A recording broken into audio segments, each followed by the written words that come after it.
दोस्तों अगर आपकी भी जमीन, दुकान, मकान या किसी भी संपत्ति पर कोई अवैध कब्जा कर लेता है तो दोस्तों आप लोगों ने भी सुना होगा कि देश में नए कानून आ चुके हैं, भारतीय न्याय संहिता, भारतीय नागरिक सुरक्षा संहिता और भारतीय साक्ष्य अधिनियम।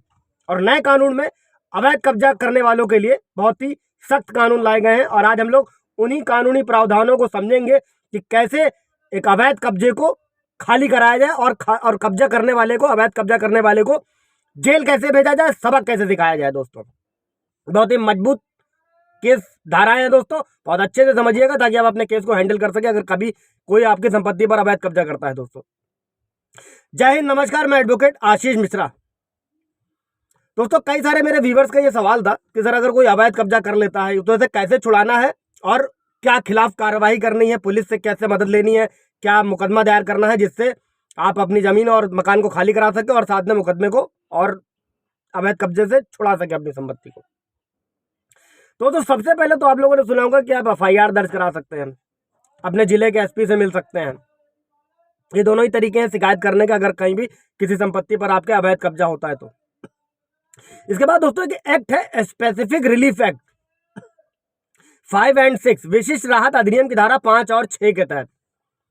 इसमें क्या होता है कि इसमें अगर आपकी जमीन पर कोई कब्जा करता है तो 6 महीने के अंदर अंदर इस धारा के अंतर्गत आप मुकदमा दायर करके अपना जमीन, मकान, दुकान को खाली करा सकते हैं। दोस्तों इसके बाद आते हैं दोस्तों अगर कौन सी वो गंभीर धारा है जिनको लगाकर आप अवैध कब्जे वाले को सबक सिखा सकते हैं और अपनी जो जमीन, मकान को खाली भी करा सकते हैं। तो दोस्तों सबसे पहली धारा जो आप लगा सकते हैं वो है भारतीय न्याय संहिता 314। तो कई बार ऐसा होता है कि प्रॉपर्टी के केयरटेकर या उसके सगे संबंधी, रिश्तेदार या मित्र आपकी संपत्ति पर कब्जा करने का प्रयास करते हैं। ऐसे में जो इससे पहले आईपीसी की धारा 406 थी वो अब भारतीय न्याय संहिता 314 है और वो एक मकान मालिक को अधिकार देती है कि वो अपनी नजदीकी जो पुलिस थाने में है शिकायत दर्ज कराए अगर कोई उसका विश्वास पात्र उसकी प्रॉपर्टी को हथियाने की कोशिश कर रहा है। दोस्तों और अगर यदि कोई व्यक्ति ने किसी व्यक्ति को विश्वास में कोई संपत्ति दी है और उस व्यक्ति ने उस संपत्ति का गलत इस्तेमाल किया है दोस्तों या किसी अन्य को बेच दिया है तो इस धारा के तहत अधिकतम 7 साल की जेल और जुर्माने का प्रावधान है। दोस्तों और ये गैर जमानती अपराध है, संज्ञेय अपराध है, इसमें जमानत मिलनी भी मुश्किल होगी भारतीय न्याय संहिता 314 के तहत। अब इसके बाद आते हैं दोस्तों भारतीय न्याय संहिता 316। इससे पहले ये 420 के केस में लगाई जाती थी जिसमें धोखाधड़ी और बेईमानी से किसी भी संपत्ति को हथियाने का वो था और इस धारा के तहत दी जाने वाली जो सजा थी इससे पहले वो 7 साल की कैद और जुर्माना थी। 420 या धोखाधड़ी के मामलों में दोस्तों यूज होती है। अभी ये भारतीय न्याय संहिता 316, इसमें भी सजा 7 साल की जेल और जुर्माना दोनों, और ये भी गंभीर अपराध है, गैर जमानती अपराध है। दोस्तों इसके बाद आते हैं दोस्तों भारतीय न्याय संहिता 322 जिसे डेफिनेशन दी जाएगी बदमाशी।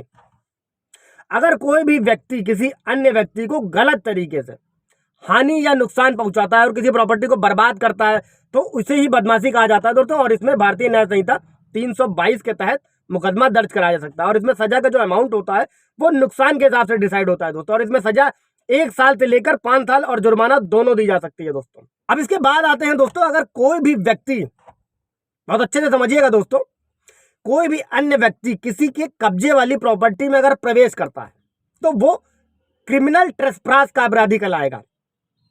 साथ ही इस धारा में जो व्यक्ति होता है किसी भी ऐसे कब्जे वाले व्यक्ति को अगर धमकाता है, अपमान करता है या परेशान करता है तो उसे भी क्रिमिनल ट्रेसपास के अंतर्गत रखा जाएगा।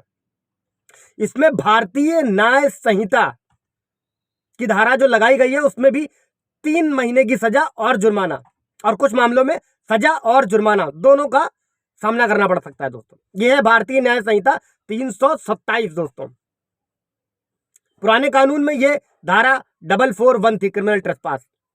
इसके बाद आते हैं दोस्तों हाउस ट्रेसपास, घर का ट्रेसपास। अगर कोई घर में घुसने की कोशिश करता है दोस्तों, अगर कोई किसी व्यक्ति के निवास स्थान, बहुत अच्छे से समझिएगा दोस्तों कि अगर कोई रह रहा है और उसके किसी भवन में कोई प्रवेश करने का कोई अपराध करता है या घुसने की जबरन कोशिश करता है तो उसे हाउस ट्रेसपास कहा जाता है। दोस्तों और इस क्राइम के लिए भी 1 साल की जेल और जुर्माना या दोनों से दंडित किया जा सकता है।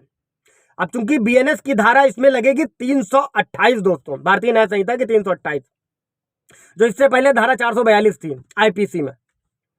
अब आते हैं दोस्तों एक और तगड़ी धारा जो आप अवैध कब्जा करने वाले के खिलाफ लगा सकते हैं, जो पहले आईपीसी 452 था, अभी ये भारतीय न्याय संहिता 331 है दोस्तों। किसी के घर में बिना परमिशन घुसना, चोट पहुंचाने के लिए जो है हमले की तैयारी या हमला या गलत तरीके से दबाव बनाना, ये आता है भारतीय न्याय संहिता 331 में दोस्तों। और इसमें 7 साल की जेल और प्लस जुर्माना या दोनों दिया जा सकता है दोस्तों। अवैध कब्जा करने वाला दोबारा घुसने की कोशिश भी नहीं करेगा। अब आते हैं दोस्तों भारतीय न्याय संहिता 349 में आपराधिक धमकी। अगर दोस्तों कोई किसी भी तरीके से किसी को देख लेने की धमकी देता है और किसी भी तरीके से उसकी प्रतिष्ठा या संपत्ति को चोट पहुंचाने की धमकी देता है दोस्तों, और उस व्यक्ति को डराने के इरादे से या कोई भी उस कार्य को करने के लिए मजबूर करता है जो वो कानूनी रूप से नहीं करना चाहता है, अगर करने के लिए बाध्य करता है दोस्तों, ताकि वो कहीं ना कहीं इस खतरे से बच जाए, तो उसे आपराधिक धमकी कहा जाता है। और भारतीय न्याय संहिता 349 में इसमें व्यवस्था की गई है। इसमें भी जुर्माना और जेल दोनों का प्रावधान है दोस्तों। ये तो 5-6 धाराएं हैं जिन्हें आप जब भी कोई अवैध कब्जा कराए तो आप लगाकर उसको अच्छे से जेल भिजवा सकते हैं। और साथ में ही स्पेसिफिक रिलीफ एक्ट 5 और 6 के तहत 6 महीने के अंदर मुकदमा कोर्ट में दायर करके आप किसी भी संपत्ति को खाली करा सकते हैं दोस्तों। कोई सवाल जवाब होगा पूछिएगा, लाइक शेयर कर दीजिएगा, सब्सक्राइब कर दीजिएगा। Thank you.